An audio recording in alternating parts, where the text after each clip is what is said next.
A poor black boy asks a paralyzed millionaire, "I can cure you in exchange for your leftovers." She laughs, and then everything changes. "Do you really think I would believe some macumba from a slum kid?" Victoria Whitmore's voice cut through the air of the mansion like a cold blade, her steel blue eyes fixed on the 12-year-old boy standing at the service entrance. Daniel Thompson had just made the boldest proposal of his young life. After 3 days of watching that bitter woman in her wheelchair, throwing away entire plates of food while he and his grandmother starved across the street, he had finally gathered the courage to knock on that door. "Ma'am, I wasn't joking," Daniel replied with a calmness that surprised even himself. "I can help you walk again. I just need you to give me the food you're throwing away." Victoria let out a cruel laugh that echoed through the marble hall. "Listen here, little girl. I've spent $15 million on the best doctors in the world for the last 8 years. You really think a street urchin like you, who probably can't even read, is going to do what no neurosurgeon could?" What Victoria didn't know was that Daniel Thompson wasn't just any kid. While she looked at him with utter contempt, he studied every detail of the woman who had become a willing prisoner of her own bitterness. His trained eyes, the result of years of caring for his diabetic grandmother, picked up signs that expensive doctors had overlooked. "You take medicine for back pain every day at 2 in the afternoon, Daniel said calmly, watching Victoria's face change from mockery to surprise. 3 white pills and 1 blue one. And you always complain that your legs feel cold, even in the heat. How do you know that?" Victoria whispered, her arrogance wavering for the first time. Daniel had spent weeks watching her routine through open windows, not out of morbid curiosity, but because he recognized the symptoms his grandmother had exhibited before the surgery that saved her. The difference was that his grandmother had relied on knowledge passed down from generation to generation, while Victoria clung only to what money could buy. "Because I see what your expensive doctors don't want to see," Daniel replied, keeping his tone respectful despite the hostility. "You don't need more medicine. You need someone who understands that sometimes healing doesn't come from where we expect it to." Victoria slammed the door shut, but not before Daniel saw something in her eyes that was no longer just contempt. It was fear. Fear that a poor 12-year-old boy had noticed something that all the experts had missed. As he walked back to the small apartment he shared with his grandmother Ruth, Daniel smiled discreetly. Victoria Whitmore had just made her first fatal mistake, completely underestimating someone who had grown up learning that survival required observation, patience, and a wisdom that money could never buy. What that bitter rich woman had no idea was that this slum kid carried the knowledge of 4 generations of healers, and more importantly, he had just discovered exactly what her real problem was. If you're curious to find out how a 12-year-old boy managed to see what millionaire doctors couldn't, be sure to subscribe to the channel, because this story of prejudice and healing will turn everything you think you know about who really has the power to transform lives upside down. 3 days had passed since Victoria had slammed the door in Daniel's face, but she couldn't shake her uneasiness. How did that boy know about her medications? About the exact times she took them? About the symptoms she had carefully hidden even from Dr. Hartwell, her private neurologist? The next morning, Victoria decided to find out who this cheeky kid was. A call to her personal assistant was enough. Daniel Thompson, 12 years old, lived with his grandmother Ruth Thompson in the Riverside Gardens housing complex. Father unknown, mother killed in a car accident when he was 5. Private school scholarship, excellent grades, no criminal record. "Typical," Victoria muttered, leafing through the report. Just another case of a poor little thing trying to take advantage of the kindness of strangers. But there was something in the report that bothered her. Ruth Thompson, 73 years old, former hospital employee, retired due to disability after severe diabetes. However, medical records showed an inexplicable recovery over the past 2 years, something doctors classified as unexpected and clinically undocumented improvement. Victoria dismissed the information as a bureaucratic error. After all, what knowledge could an old black woman from a public hospital have?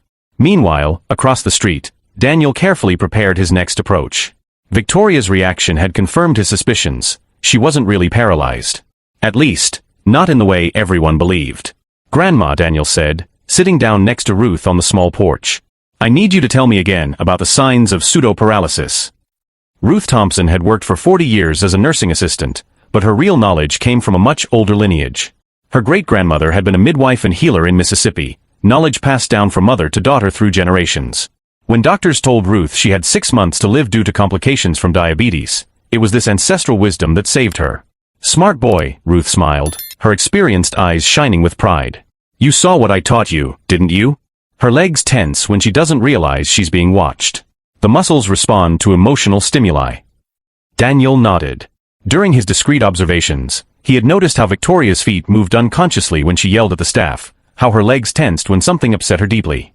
They were almost imperceptible signs, but to someone trained to look for what doctors didn't, they were clear evidence. "She's trapped in her own mind," Daniel murmured. "Her body works, but her mind has created the chains." Exactly. Psychological trauma manifested as physical paralysis. I've seen 3 cases like this at the hospital. Rich doctors don't want to treat the mind, only the body. It's easier to give medicine than to heal a wounded soul. That afternoon, Victoria received an unexpected visitor. Dr. Hartwell arrived with the results of new tests she had requested the week before, desperate to find any hope of improvement. "Victoria, I need to be honest with you," the doctor said, adjusting his expensive glasses. "These tests show something peculiar. There is neural activity in areas that should be completely inactive. It's as if her nervous system is functioning perfectly." "What does that mean?" Victoria asked, her voice tense. "It means that, neurologically, there is no physical reason for your paralysis.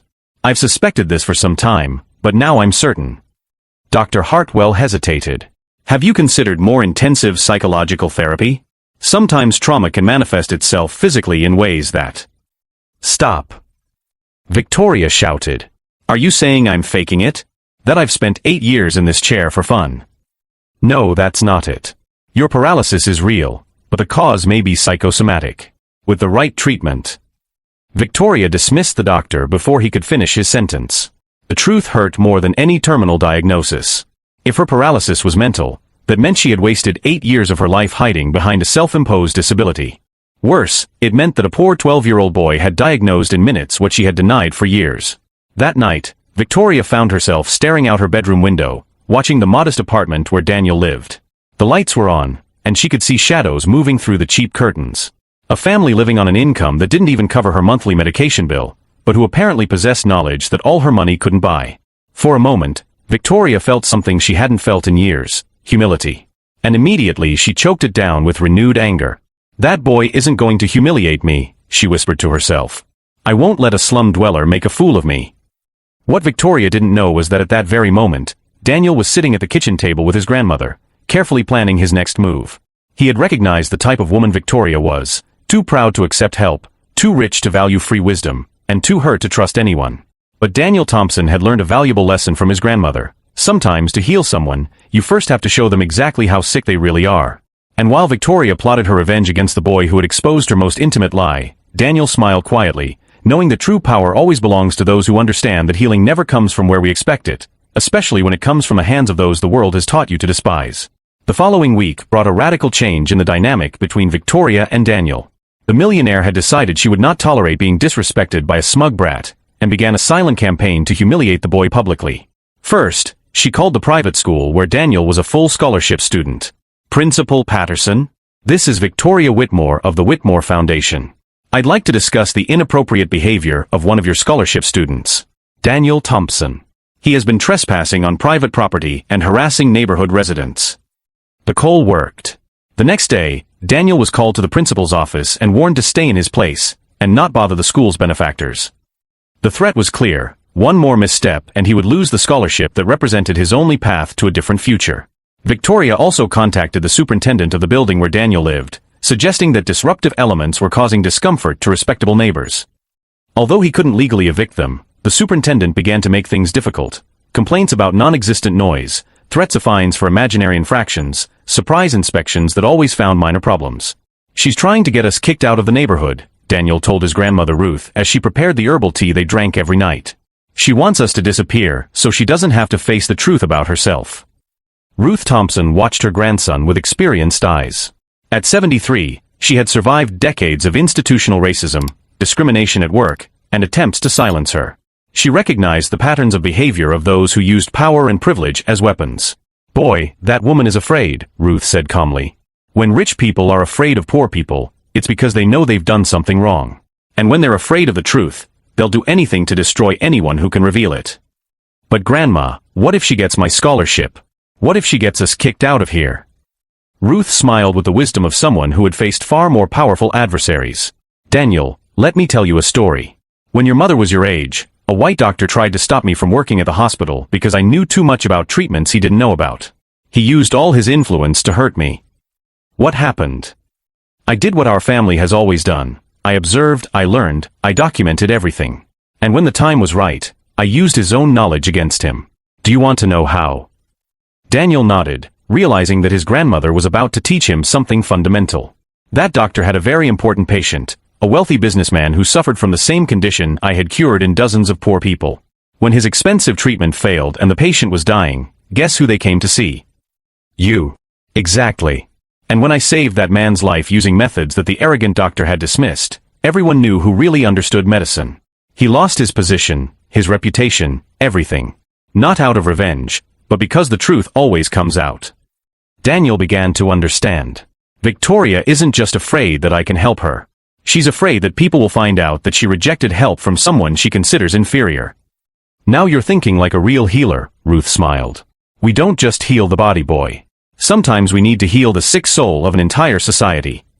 That night, Daniel began meticulous research on Victoria Whitmore. Using the school library's computers, he discovered details that completely changed his understanding of the situation. Victoria had not been born rich. The daughter of poor European immigrants, she had married Harrison Whitmore III, heir to a family fortune built on slave labor in the 19th century. The accident that left her paralyzed had happened exactly one day after she discovered that her husband was planning to divorce her for a younger woman. Even more interesting, Harrison had died under suspicious circumstances just 2 years later, leaving his entire fortune to Victoria. The will had been changed just 1 week before his death, when he was hospitalized after a sudden heart attack. Daniel also discovered something that explained Victoria's particular hostility toward him. The Thompson family had worked for the Whitmores for generations. His great-great-grandfather had been enslaved on the original plantation, his great-grandmother had been a maid in the mansion, and his grandmother Ruth had cared for Harrison's mother when she was dying of cancer.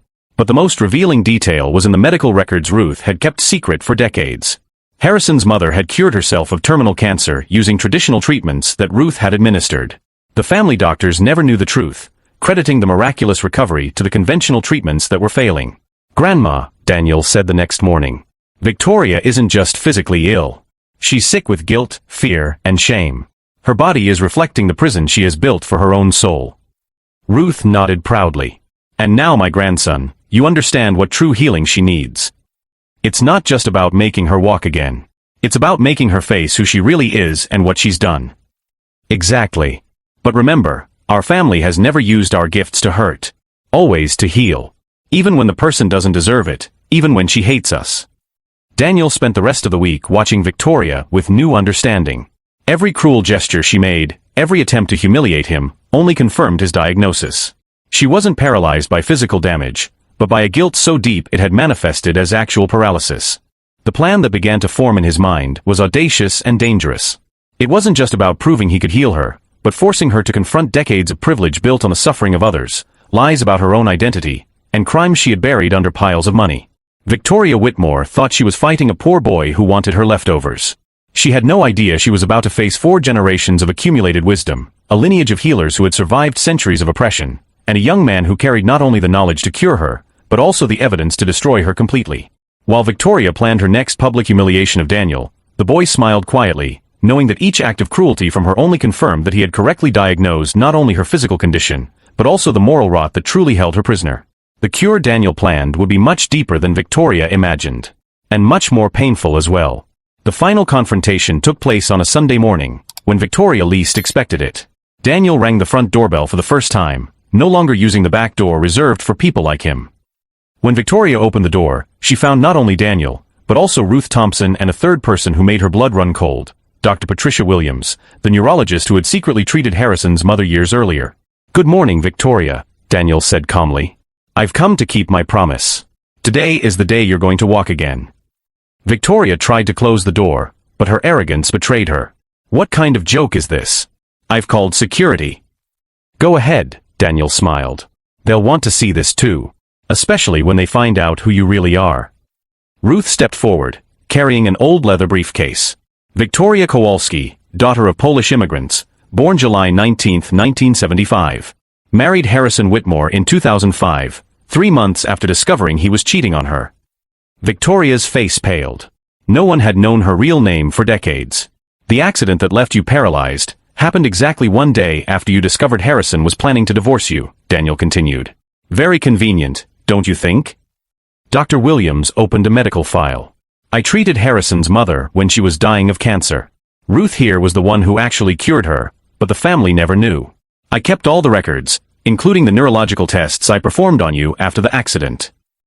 Your tests always showed normal neural activity, Dr. Williams said coldly. But you paid me very well to keep that a secret, didn't you? $5 million to confirm a non-existent paralysis. Victoria staggered, leaning against the doorframe. You can't prove anything. Daniel smiled and took a digital recorder out of his pocket. I can. You know that monitoring system you installed to keep an eye on your employees? It worked very well for recording your phone conversations too.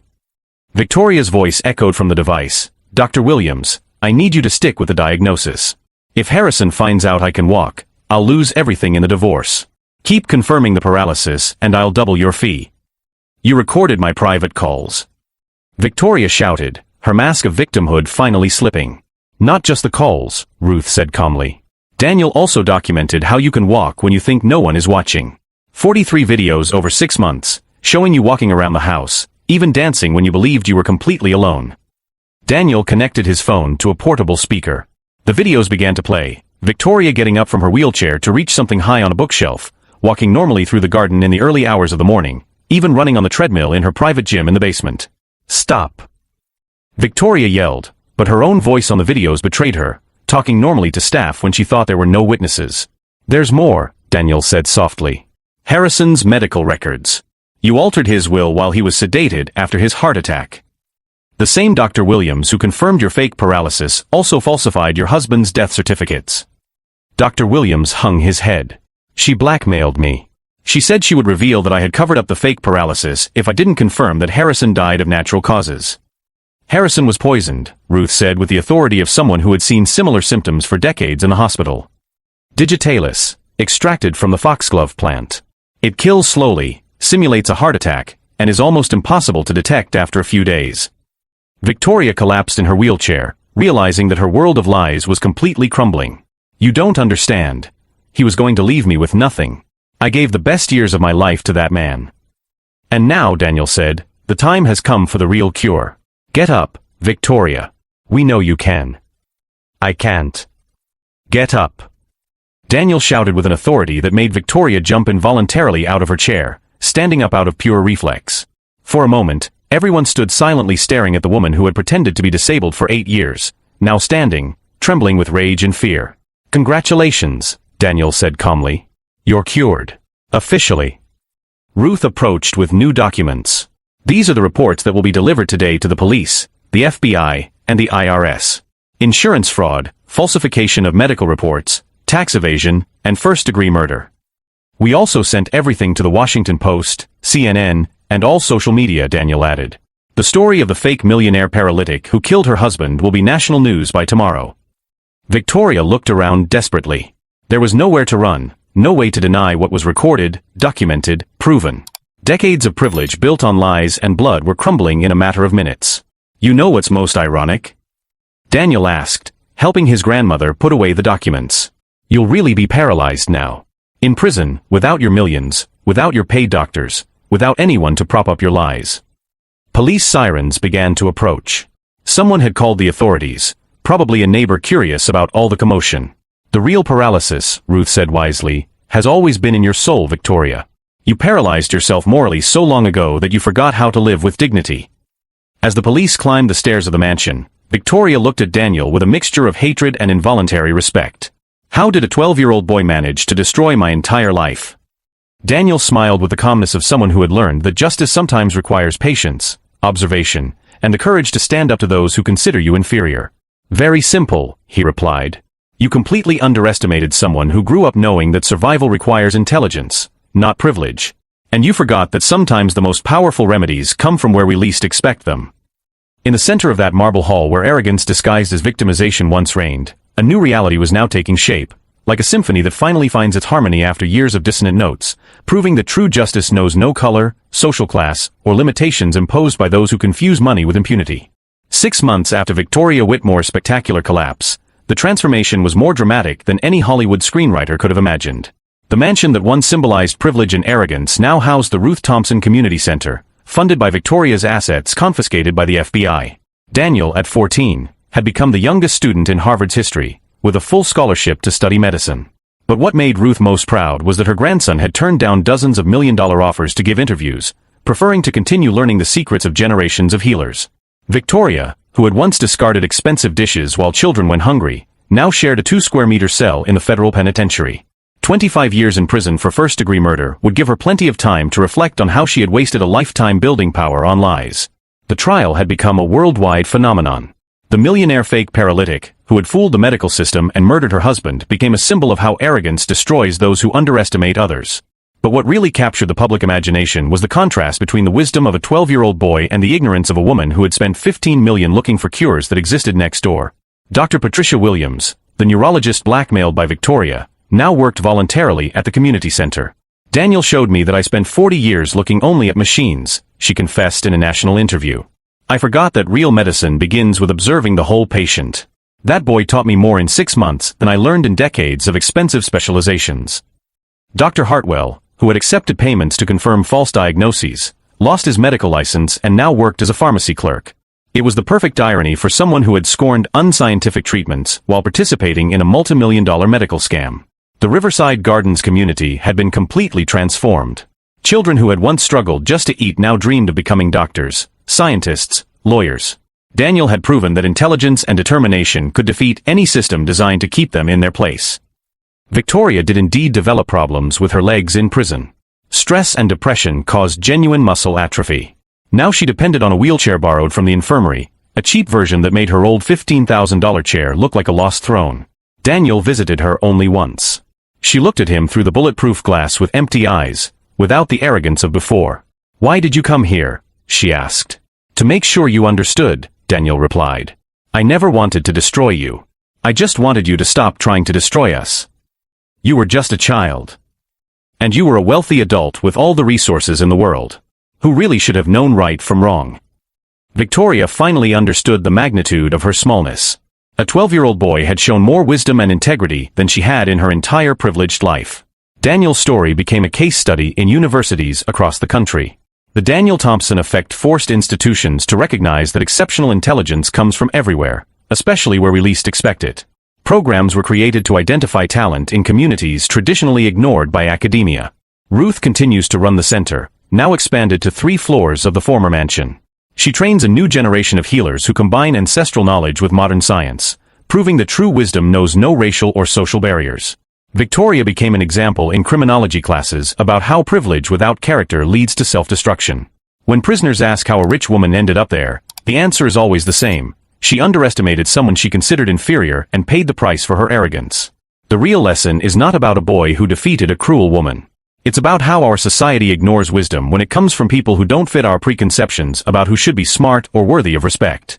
Daniel proved that the most powerful healing is not for the body, but for toxic beliefs that prevent us from recognizing value in every human being, regardless of color, origin, or socioeconomic status. If this story of overcoming adversity has touched you, subscribe to the channel for more stories that prove that true wisdom comes from the most unexpected places, and that the greatest teachers are those the world has taught you to ignore. Victoria tried to destroy Daniel, but ended up destroying herself. Daniel learned that true healing isn't just about restoring broken bodies. It's about transforming minds closed by prejudice into hearts open to recognizing greatness where it truly exists.